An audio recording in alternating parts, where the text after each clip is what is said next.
Welcome to the Sankofa Pan-African series. Please support us through Patreon or by buying me coffee so we can continue to bring you this series. Subscribe and turn on your notification buttons if you've not yet done so. Please don't forget to check out our new website, sankofastorybooks.com, for history, Afrocentric stories, and other resources for our children. Now, the Zulu were descended from the Nguni, a Bantu group that established around the White Mfolozi River in southern Africa during the 17th century. Nguni is believed to be the progenitor of many southern African groups that descended from the Nguni group, including the Zulu. Now, the name of the progenitor, Nguni, is spelled M-N-G-U-N-I, while the name of the group is Nguni, spelled N-G-U-N-I. So the Nguni, like other Bantu groups, migrated from Western Africa. The word Bantu is an inclusive, all-embracing term which describes over 400 different ethnic groups in Africa that are united by a common language family and some shared customs.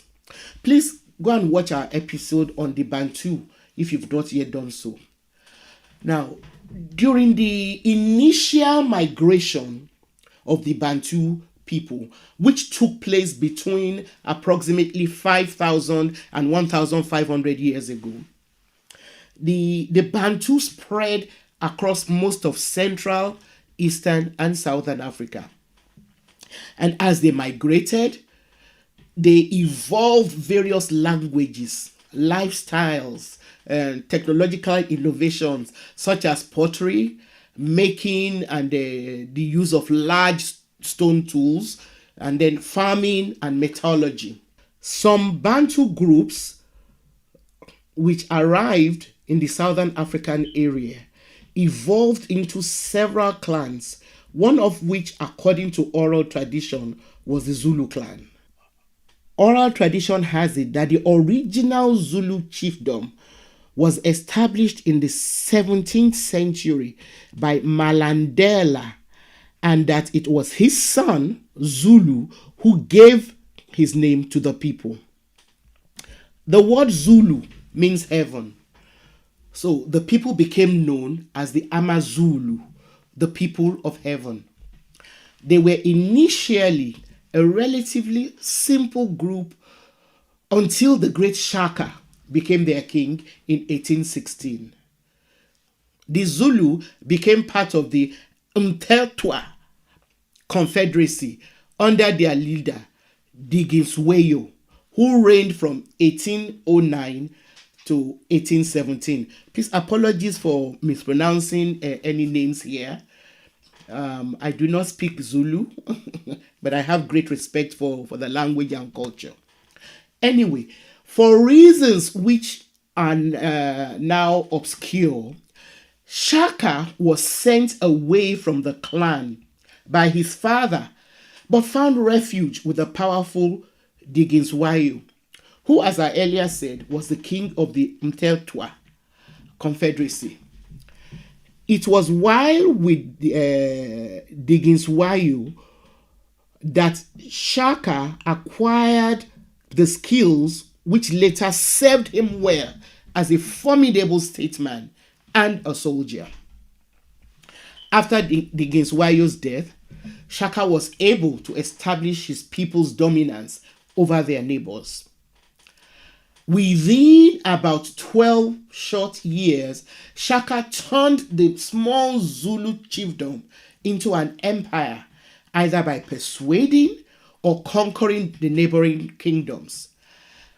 By using a well-disciplined and efficient fighting force, he expanded the kingdom's area in the north from roughly the Mzinkulu River and up to the Tuligela River in the south, and then in the north up to the Drakensberg Mountains, and then eastward to the coast.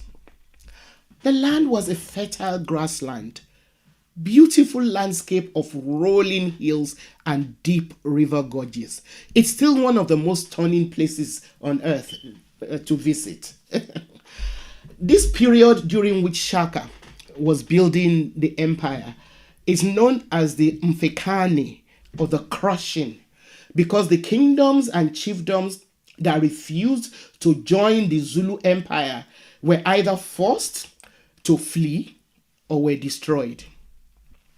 Shaka's empire building succeeded because of a number of strategies which he innovated. One of such strategies was the introduction of a system of conscription, and young people who tried to avoid being conscripted were forcibly removed from their homes and trained into soldiers that were loyal to the crown. Another one of Shaka's strategies was to divide up his soldiers into regiments known as amabutu, or age groups, to defend a system of fortified settlements, which Shaka also established, known as Amakanda.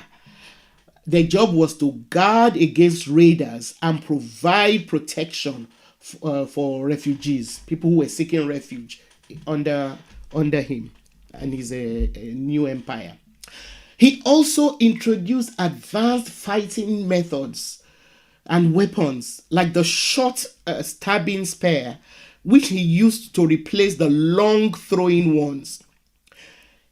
He was apparently a most talented warrior because he came up with a unique he also came up with a unique battle formation known as the horns of the buffalo, which was effective in building the Zulu Empire.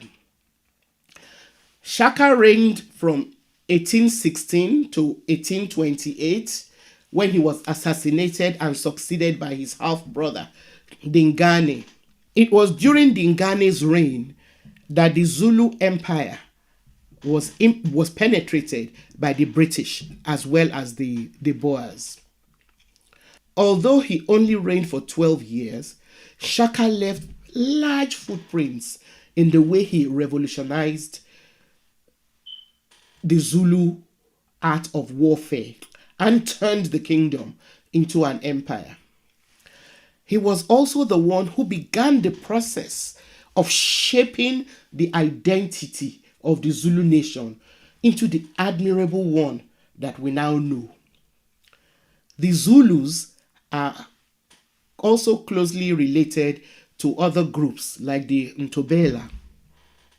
Today, Zulu land spreads over the KwaZulu-Natal. Thanks for watching. Please support us through Patreon and by Buy Me Coffee, so we can continue to bring you this series. Turn on your notification buttons and share. Feel free to share our videos.